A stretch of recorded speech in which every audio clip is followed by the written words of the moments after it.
Hi, everybody. I'm Pierre Bouvard, Chief Insights Officer here at the Audio Active Group at Cumulus Media in Westwood One. And today our focus is on advertising effectiveness and specifically, what are the factors that create the greatest contribution to sales? And that was a question that was posed to 1,800 marketers and media agencies over a 5-year period by a company called Advertiser Perceptions. And that was compared to a major sales effects study called the 5 Keys of Advertising Effectiveness conducted by NC Solutions. And so the question is, what did the perceived impact of sales effect among advertisers and agencies, and how does that compare to the realities of the NC Solutions study? Well, there was a big difference between the perception of what drives sales effect and the reality. Marketers vastly understate the sales effect of creative and significantly overestimate the impact of targeting. So Nielsen Catalina Solutions, or known as NC Solutions, back in 2018 conducted a major sales effects study where they examined cross-media campaigns. They matched actual ad exposure to consumer purchase data from Shopper Card. And this was a significant study. You've probably over the years seen a lot of the slides on LinkedIn. Well, now 6 years later, NC Solutions has refreshed the study, brand new, just released in the last 6 months or so. And the study examines the sales effect of what they call the 5 keys of advertising effectiveness: creative, brand, targeting, reach, and recency. They define these as follows. So the 5 keys: creative is the ability of the ad to drive purchases and sales, and they get that by directly matching what people were exposed to what they bought. And they look at 2 key factors: the quality of the creative message and the context in which it delivers. And they state pretty clearly, strong creative drives higher incremental sales and does better than weak creative. Brand are a bunch of factors that cannot be changed overnight. It is the market share of a brand. It's the penetration, meaning what proportion of people or households consume that product or service, and the tendency of loyal buyers to buy them versus the competition. So that stuff really doesn't change in the short term. Targeting is the ability to reach the right audience. Reach talks about scale. How many people or households were reached by the campaign, and recency is the distance and time between ad exposure and when a purchase was actually made. So those are the 5 keys. Advertiser Perceptions is the gold standard advertiser sentiment tracking company. We here at the Audio Active Group over the last 5 years have commissioned a study every year to ask marketers and their media agencies a very simple question, which is to please assign a percentage to each of these 5 factors based on what you consider to be the sales contribution of each factor. And their answers have to add up to about 100. So every year, 300 marketers and media agencies have been polled, and about half of the sample are brands and the other half are media agencies. So let's take a look at the perceived sales effect of creative, and this time we're just looking here at the marketers. So each year that's about 120 brand marketers across the 5 years. The response is very consistent. The feeling among marketers is that the sales effect or contribution of creative is about 20%, and that is very consistent across the years. So let's look at perception versus reality. To the left, we have the factors and the relative importance that marketers place and how much sales contribution they think is being created. And you can see the perception for creative at 20% is third. The reality on the right-hand side is incredibly different. There's a major disconnect here. The sales effect in reality of creative is 2.5 times bigger than the perception among marketers. So that is a big difference there. Now let's bring in the media agencies on the left, and we can see that the perception really is unchanged. This is from the recent February study. So between marketers and media agencies, they say 19% of sales effect is creative. The reality is 2.5 times bigger at 49%. So let's turn to the experts and let them weigh in. To the left of your screen, Analytic Partners, one of the world's largest media mix modelers. Those are companies that analyze all the sales data, and they use sophisticated analytics to determine what is causing sales effect across the entire media investment. And they state that creative is a key driver of campaign effect and advertiser performance, second only to investment levels. And to the right, the beloved and very well-known Lou Pascalis, who was the longtime head of media at Bank of America and now has a successful consultancy. And Lou says, as a lifelong media guy, I experienced moments of outrage that the creative was essentially given a hall pass and my media plan was given a proctology exam when the campaign failed to achieve desired outcome. I think the biggest variable in the equation today is the emotional attraction of the creative to the intended target.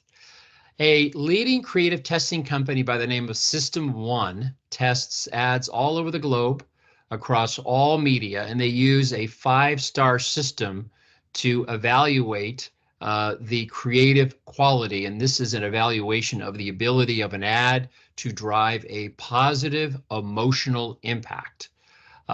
So to the left, 1 star, that's about half the ads around the world, very poor performers. About a third get a 2-star. But what's the significance of this? What's the business impact of higher quality creative? Well, look to the right. System 1 has found that year after year, the better quality your creative, the more stars you get, the greater the growth in the business's market share. This is quite incredible. So if you look at a 3-star ad, that can lift market share by 1% over the long term. And this assumes that the media investment as a proportion of the competitive set is 10% or greater than the market share. That's called extra share of voice. So creative matters, and there is a significant business effect. The stronger your creative, the greater your long-term growth of your market share. Now, over at System 1, John Evans, who has a very famous podcast that you need to check out, it's called Uncensored CMO. Check it out, Uncensored CMO, John Evans, wherever you get your podcasts. He is the chief customer officer, and he says that it's a little known secret that creative is the #1 factor in the performance of advertising effectiveness. So brands that focus on creative have a huge competitive advantage, but marketers need to wake up to the importance of creative, and that it's not a dark art or catching lightning in a bottle, that you can pre-test your way, you can find your way to what's working and make enhancements. So if the #1 factor of advertising sales effect is creative, making that your #1 focus should be a crucial priority. Now, his colleague at System 1, Andrew Tyndall, who is the maestro of LinkedIn. You have to follow this gentleman on LinkedIn. He is prolific and insightful. He is the SVP of Global Creative and Media Partnerships, Andrew Tyndall.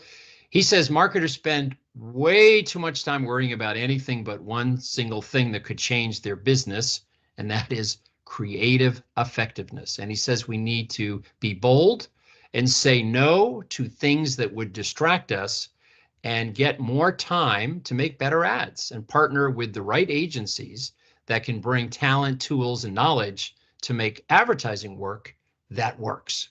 So let's turn our attention now to targeting. And we're going to just focus on the marketers and the advertiser perception study across the 5 years. It's pretty consistent.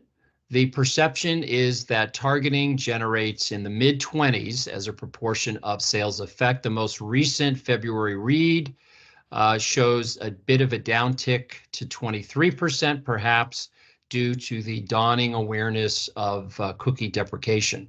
So let's compare to the left the perceptions of sales drivers among the marketers, and to the right, the perception of sales drivers among the media agencies. And you can see basically they're in lockstep. Targeting is perceived as the leading sales driver. Number two, brand, and then creative and reach further down the list, and recency last. So media agencies and their clients, very consistent in their perceptions of what drives sales effects. So what is the relationship between the perception of targeting to the left and the NC solution sales contribution, the actually reality, to the right? A major disconnect in the opposite direction. The actual sales effect of targeting is half what media agencies and marketers perceive.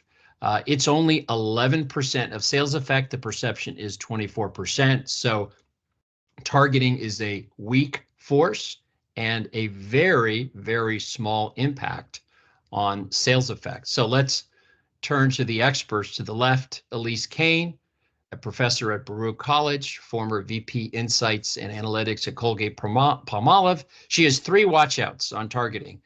One, most companies misdefine their targets. Two, many companies define their targets far too narrowly. And she says people aren't static. They move in and out of targets. And to the right, Les Binet and Sarah Carter, probably the most practical, most entertaining, and most insightful and useful book you could ever read on marketing and media and creative strategy. It's called How Not to Plan: 66 Ways to Screw It Up. They say very clearly, don't target too narrowly. It may be efficient, but it's rarely effective, and tight targeting means low sales and profits. And who wants low sales and profits? So let us line up all of the media agencies from the February study and the marketers to the left, and to the right, we have the truth, the reality, courtesy of the 5 Keys study from NC Solutions, the most recent study just released 6 months ago. The two big disconnects: creative is seen by the marketers and media agencies as a weak force. The reality is nothing but. It is the dominant driver of sales effect, 2.5 times greater than the perception. And on the flip side, targeting is seen as the lead sales effect driver. In reality, at 11%, targeting is a very, very weak lever. So what's some takeaways? What would be some recommendations? Well, no doubt creative for your business, for your retailer, for your brand should be your number one top priority. When it comes to audio, there's been a lot of work done on best practices. Here at the Audio Active Group, we've published a significant deck on audio creative best practices. We'd be happy to send you, and this is based on a lot of marketing gurus and a lot of creative testing. Recommendation number 2 is pre-test your creative. It is great before the media runs to make sure the ad is audible and to make sure that there isn't anything that's tripping you up. Now, the great thing about audio, it's pretty inexpensive to fix the creative. You don't have to fly the crew down to Cancun to reshoot. And lastly, don't overstate the value of targeting. It is a very, very small lever. The Audio Active Group here at Cumulus Media in Westwood One is a full-service national brand advisory on all things audio, and we spend a lot of time working with marketers to measure impact of campaigns, whether it's brand effect, search and site attribution, sales effect, or creative testing. Each and every week, we publish a new audio case study and insight. You can find it on our blog, cumulusmedia.com or westwood1.com. And when you're there, to the right-hand side, you can sign up to get a weekly email of the audio case study sent to your email each and every week. Thanks so much for the opportunity to take a look at the big disconnect in perceptions and realities around advertising effectiveness. Thanks so much.